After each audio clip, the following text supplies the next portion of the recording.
இந்த நம்மளுடைய இயக்கத்தின் சார்பாக நடைபெறக்கூடிய இந்த கூட்டத்திற்கு அண்ணன் உயர்திரு இசக்கி ராஜா தேவர் அவர்களே வருக வருக வருக என்ற தென்மண்டல இளைஞரணியின் சார்பாக வருக வருக வருக வருக என வரவேற்கிறேன்.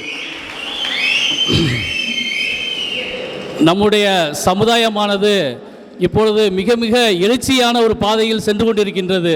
அதற்காக நம்முடைய அத்தனை சமுதாயத்தில் உள்ள தலைவர்களும் அனைத்து இளைஞர்களும் அனைவரும் நம்ம ஒன்று கூடி நம்முடைய ஒற்றுமையை காமித்து அனைவரையும் நம்முடைய இந்த இயக்கத்தின் சார்பாக அண்ணன் இசக்கி ராஜா தேவர் அவர்களே முன்னிலையில் நம்ம எல்லாரும் அனைவரும் ஒரு நல்ல ஒரு சிறப்பான வழியில் அவர்கள் நமக்கு வழி சொல்லிக் கொண்டிருக்கின்றார்கள்.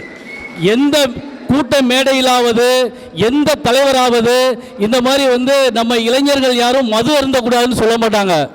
நம்ம அண்ணனோட முதல் கருத்தே என்னன்னா ஒவ்வொரு கிராமத்திலையும் போகும்போது நம்மளுடைய இளைஞர்கள் பூரா நீங்கள் மது அருந்தக்கூடாது, நீங்கள் இந்த மாதிரி ஒரு நல்ல வழியில் இருக்கணும் அப்படின்னு சொல்லி அண்ணன் சொல்லுவாங்க. அண்ணனோட வழியில் நம்ம எல்லாரும் நடந்து நம்மளுடைய இயக்கத்தின் சார்பாக நம்மளுடைய சமுதாயத்தை முன்னேற்ற பாதையில் கொண்டு செல்லணும் என்று தென்மண்டல இளைஞரணி சார்பாக கேட்டுக்கொள்கிறேன். நன்றி, வணக்கம்.